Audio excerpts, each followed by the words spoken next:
Hello friends.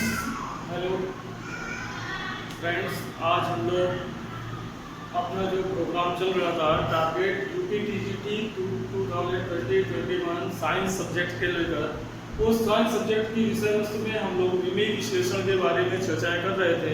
तो जैसा कि आपने पिछली क्लासों में पढ़ रखा है, विमेय विधि से हम लोगों ने कल पढ़ा था। विमेय विधि से जो मात्रक थी या पद्धति थी, भौतिक राशियों को एक मात्रक पद्धति से दूसरी मात्रक पद्धति में परिवर्तित करना कल हम लोगों ने विमेय विधि से सीखा था। उसके पश्चात अब जो अगली सिलेबस का अगला पॉइंट है वो है विमेय विधि से समीकरणों का सत्यापन। तो विमा के माध्यम से हमको ये सिद्ध करना है कि कोई दिया गया जो भौतिक राशियों के बदले संबंध है, जो समीकरण है, वो सत्य है या नहीं। तो अगर कोई समीकरण सत्य है तो हम गणित में भी पढ़ते रहते हैं या भौतिक में भी जो न्यूमेरिकल्स वगैरह लगाते हैं तो पढ़ते हैं कि अगर कोई समीकरण सत्य है तो उसकी left hand side right hand side के इक्वल होनी चाहिए।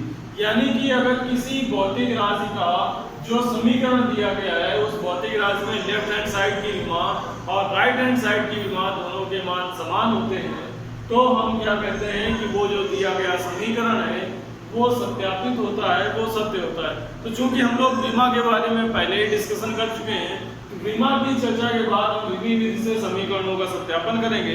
तो विमेय विधि से समीकरणों का सत्यापन प्रारंभ करते हैं। उम्मीद है आपको पिछली क्लासें समझ में आई होंगी और आप विमा के बारे में अच्छी समझ विकसित कर चुके होंगे।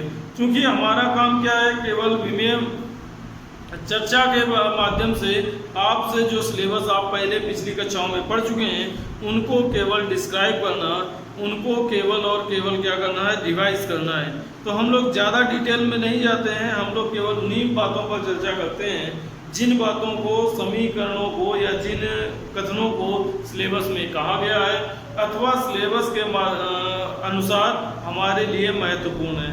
तो आज जो हमारी चर्चा है वो विमेय विधि से किसी भौतिक समीकरण का सत्यापन करना। तो जैसा कि हमने बताया, भौतिक समीकरण का सत्यापन या किसी समीकरण का सत्यापन केवल और केवल तभी होता है जब लेफ्ट हैंड साइड और राइट हैंड साइड के इक्वल हो जाए। तो यहाँ पर लेफ्ट हैंड साइड की विमा राइट हैंड साइड की विमा के बराबर होगी तो जो दिया गया समीकरण है वो क्या हो जाएगा, सत्यापित हो जाएगा। जैसे प्रश्न है, एक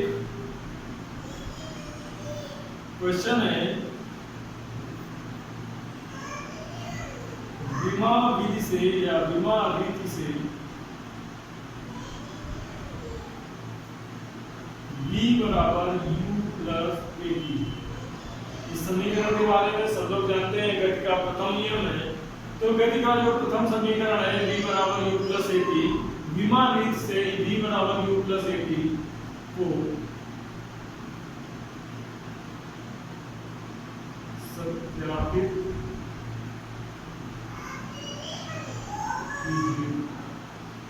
तो विमा रीति से जब V बराबर U प्लस AT को सत्यापित करना है तो अब बाएं हाथ की विमा पहले है, लेफ्ट हैंड साइड की विमा LHS की विमा। तो LHS में क्या दिया गया है, V, और V होता है वेग। तो V की विमा, V यानी कि वेग, वेग की विमा क्या होती है, LT की पावर -1। तो बहुत सिंपल है। फिर राइट हैंड साइड की विमा RHS की विमा।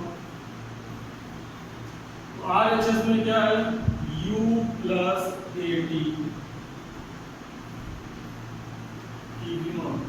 U प्लस AT, U क्या है, चाल है, प्रारंभिक चाल है, LT -1 और प्लस AT।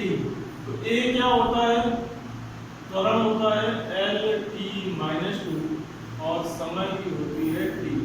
तो ये क्या आ जाएगा, LT-1 प्लस इससे भी क्या आ जाएगा, LT-1। तो इसका सम विमा का योगफल विमा के समान होता है। तो ये क्या आ जाएगा, LT-1, यानी कि जो राइट हैंड साइड की विमा है वो बराबर है इसके LHS की विमा।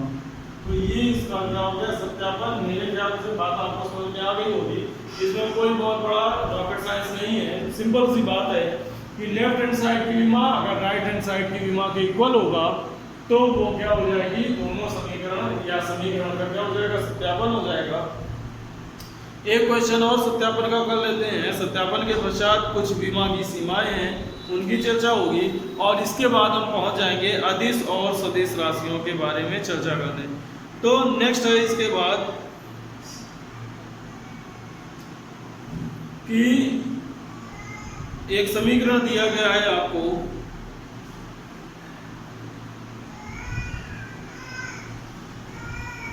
समीकरण दिया गया है F equal to M into ए।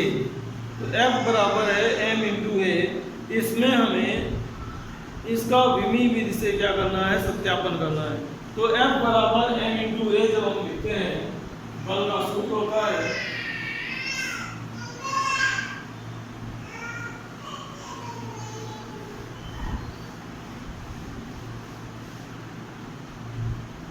ये सवाल है जैसे F बराबर m, इसका सत्यापन करना है। तो लेफ्ट हैंड साइड में क्या है, F की विमा, F होता है बल और बल की विमा आप जानते हैं क्या होती है, mLT माइनस 2। फिर RHS राइट हैंड साइड, तो राइट हैंड साइड में क्या है, MA,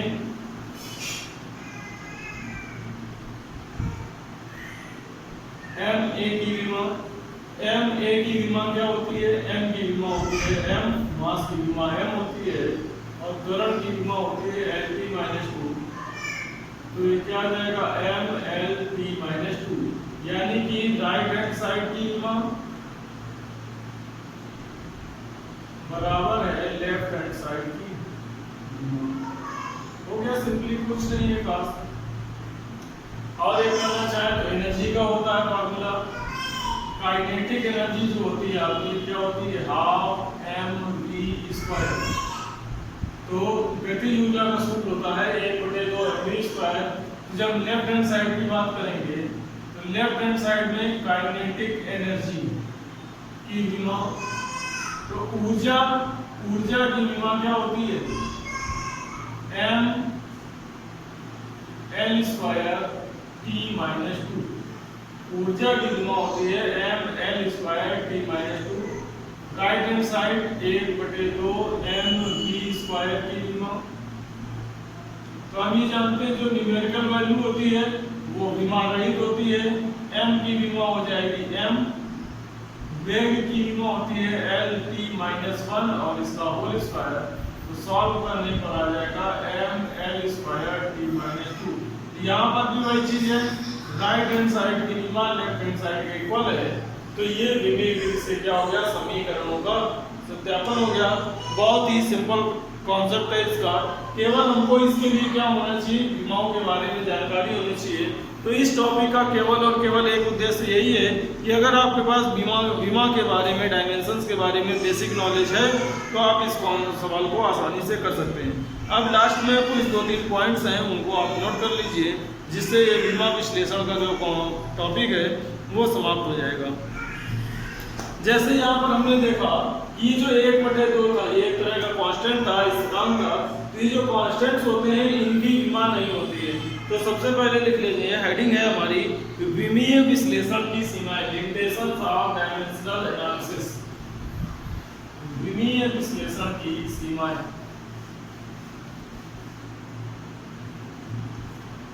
हो सकता है पॉइंट्स के रूप में आपसे पूछ दिया जाए किसकी विमा होती है किसकी नहीं होती है, तो इसकी जानकारी होनी चाहिए। विमीय विश्लेषण की सीमाएं।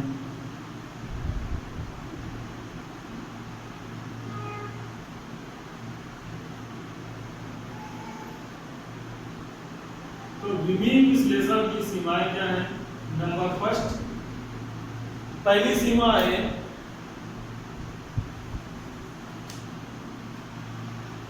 सूत्रों में आए विमाहीन स्थिरांक। सूत्रों में आए विमाहीन स्थिरांक विमीय विश्लेषण की सहायता से ज्ञात नहीं किए जा सकते हैं। सूत्रों में प्रयुक्त या सूत्रों में आए विमाहीन स्थिरांक विमीय विश्लेषण विधि से ज्ञात नहीं किए जा सकते हैं।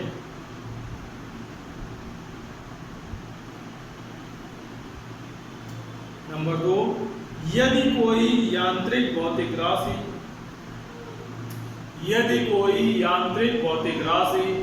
तीन या तीन से अधिक राशियों पर निर्भर है, यदि कोई यांत्रिक भौतिक राशि 3 या 3 से अधिक राशियों पर निर्भर है, तो विमीय विश्लेषण विधि से उनके मध्य संबंध स्थापित नहीं किया जा सकता। तो उनके मध्य संबंध स्थापित नहीं किया जा सकता।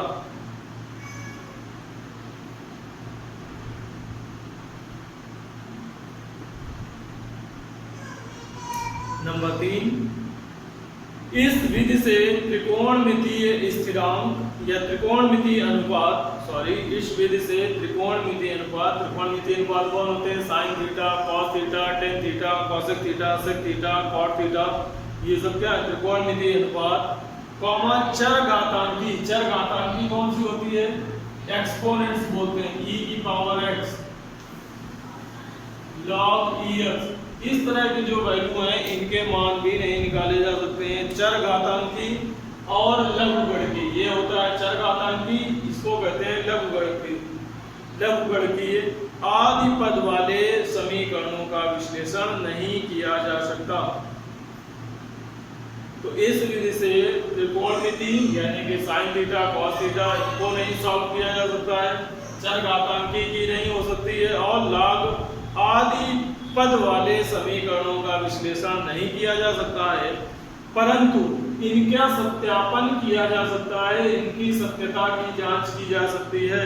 तो इनकी सत्यता की जांच हो सकती है, लेकिन इनको सिद्ध नहीं किया जा सकता है, कैलकुलेट नहीं किया जा सकता है। और लास्ट पॉइंट, जैसा कि हमने v बराबर u प्लस at में बताया था कि दोनों विमाएं आई थी LP-1 प्लस LP-1, तो आंसर हमने LP-1 कर दिया।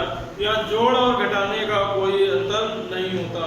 तो लास्ट पॉइंट है, इस विधि से ऐसे सूत्रों की स्थापना नहीं की जा सकती, इस विधि से ऐसे सूत्रों की स्थापना नहीं की जा सकती जो योग या अंतर से संबंधित हों।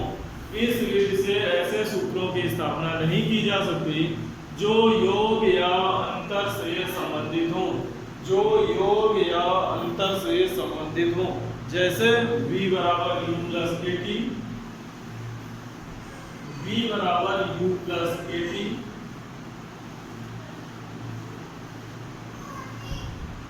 तो ये रहा आपका विमीय विश्लेषण। अगर आपको कोई समस्या है तो आप कमेंट के माध्यम से बता सकते हैं, उस समस्या को हल करने का जहां तक संभव होगा वहां तक प्रयास किया जाएगा और आप इस समस्या को सॉल्व करेंगे। अब आप नए कॉन्सेप्ट में, नए टॉपिक में हम लोग प्रवेश करते हैं। यहाँ हमको पढ़ना है अदिश राशि और सदिश राशि। जिस तरह से किसी भौतिक राशि को व्यक्त करने के लिए दो तत्वों की आवश्यकता होती है, एक उसका संख्यात्मक मान और एक उसका मात्रक, जो हम लोगों ने मात्रक में पढ़ा था, मूल मात्रक, व्युत्पन्न मात्रक के बारे में पढ़ा।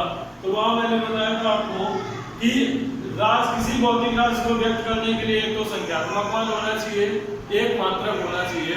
उसी तरह से किसी भौतिक राशि में राशियां जो होती हैं, भौतिक राशियां, उनको दो भागों में क्लासिफाई किया गया है, वर्गीकृत किया गया है, एक अदिश राशि और दूसरी सदिश राशि। तो किसी भौतिक राशि में दो कॉन्सेप्ट चलते हैं कि भौतिक राशि का संख्यात्मक मान तो है ही साथ में, मात्रक के साथ में, लेकिन कुछ राशियों में दिशा की भी आवश्यकता होती है व्यक्त करने के लिए, और कुछ राशियों में दिशा की आवश्यकता नहीं होती है। तो यहाँ जो राशियां हैं वो दो बातों पर निर्भर करती हैं, एक परिमाण और दूसरा दिशा। परिमाण और दिशा पर निर्भर करती हैं अदिश राशियां और सदिश राशियां। अब इनमें किसके लिए क्या आवश्यक है? जैसे मान लीजिए हम किसी शॉपकीपर के पास जाते हैं, किसी दुकानदार के पास गए, तो जब हम किसी दुकानदार के पास जाते हैं सामान लेने के लिए, तो उससे सामान में केवल हम क्या बताते हैं? परिमाण बताते हैं, उसकी क्वांटिटी बताते हैं, उसकी मात्रा बताते हैं, उसकी दिशा नहीं होती। आप सामान लेने गए किसी कपड़े की दुकान में और आप एक पैंट का कपड़ा अगर ले रहे हैं, तो पैंट के कपड़े को लेने के लिए आप दुकानदार को ये बताएंगे कि हमको 1 मीटर कपड़ा चाहिए, 2 मीटर कपड़ा चाहिए या 1 पैंट का कपड़ा चाहिए। आप ये नहीं कहते हैं उससे कि हमें पैंट का कपड़ा उत्तर दिशा में चाहिए कि दक्षिण दिशा में चाहिए कि बाईं ओर चाहिए कि दाईं ओर चाहिए। तो वहां हमको केवल और केवल किसकी आवश्यकता पड़ती है?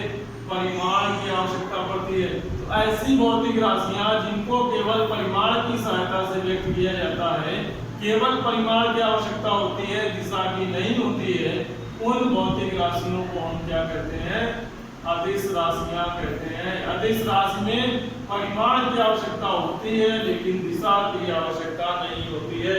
जैसे किसी वस्तु का द्रव्यमान है, कोई सामान खरीदेंगे किलोग्राम में, मीटर में, तो वो जो द्रव्यमान है उसकी दिशा नहीं होती, द्रव्यमान की कोई दिशा नहीं होती। द्रव्यमान क्या है? अदिश राशि है। द्रव्यमान एक अदिश राशि है। दूरी की कोई दिशा नहीं होती। हमें इस बोर्ड की लंबाई को नापना है तो लेफ्ट से राइट नापें, राइट से लेफ्ट नापें, दोनों तरफ से समान आएगा, तो इसकी भी कोई दिशा नहीं होती। सॉरी, तो इसका केवल क्या है? परिमाण है। इसी तरह से कुछ राशियां ऐसी होती हैं जिनको हम सदिश राशियां कहते हैं, उनके लिए हमें परिमाण तो चाहिए ही चाहिए, साथ में दिशा भी पता होनी चाहिए। आप अपने घर में रहते हैं और घर से ऑफिस को जाते हैं या स्कूल को जाते हैं, तो घर से ऑफिस की एक डायरेक्शन है। मान लीजिए किसी के ऑफिस से, जो घर से ऑफिस 5 किलोमीटर की डिस्टेंस पे है, ये उसका घर बना हुआ है। यहाँ से वो पर्सन निकलता है और अपने राइट साइड चलते हुए ऑफिस में जाता है। लेकिन क्या ये पर्सन अपने लेफ्ट साइड में जाकर 5 किलोमीटर के बाद ऑफिस को प्राप्त कर सकता है? तो दूरी तो वो 5 किलोमीटर जा रहा है, राइट में जाएगा तो उसको ऑफिस मिल जाएगा क्योंकि वो उसका रास्ता है ऑफिस का। अगर लेफ्ट में चला जाएगा 5 किलोमीटर तो दूरी तो 5 किलोमीटर तय कर लेगा, लेकिन वो अपने फाइनल पॉइंट पर नहीं पहुंचेगा। तो जहां पर इनिशियल पॉइंट और फाइनल पॉइंट फिक्स होते हैं कि हमको कहां से चलना है, कहां को जाना है, उन राशियों को सदिश राशि कहते हैं। तो सदिश राशि वे राशियां होती हैं जिनको व्यक्त करने के लिए परिमाण और दिशा दोनों की आवश्यकता होती है। अदिश राशियां वे राशियां होती हैं जिनको व्यक्त करने के लिए केवल और केवल परिमाण की आवश्यकता होती है। ये एक बेसिक डेफिनेशन है अदिश और सदिश राशि की। यही उसकी मेन पहचान है कि हम केवल ये सोचें कि जो राशि हमसे पूछी जा रही है कि ये अदिश है कि सदिश, उसको व्यक्त करते समय, उसके यूज करते समय क्या हम दिशा का यूज करते हैं? अगर दिशा का यूज नहीं करते हैं तो अदिश है, दिशा का यूज करते हैं तो सदिश है। बल लगाते हैं तो बल लगाने के लिए पर्टिकुलर डायरेक्शन होती है, किसी दिशा में बल लगाएंगे तभी तो ऑब्जेक्ट खसकेगा, बिना दिशा के बल लगाने पर ऑब्जेक्ट नहीं खसकेगा, तो वो सदिश राशि है। कार्य करना अदिश राशि है। तो कौन सी सदिश है, कौन सी अदिश है, इसका आगे का जो डिस्क्रिप्शन है, विस्तार है, इसको हम लोग कल चर्चा करेंगे। ये आप छोटी सी बातों को याद रखें कि अदिश राशियां वे राशियां होती हैं जिनमें दिशा नहीं होती, परिमाण होता है। सदिश राशियां वे होती हैं जिनमें दिशा और परिमाण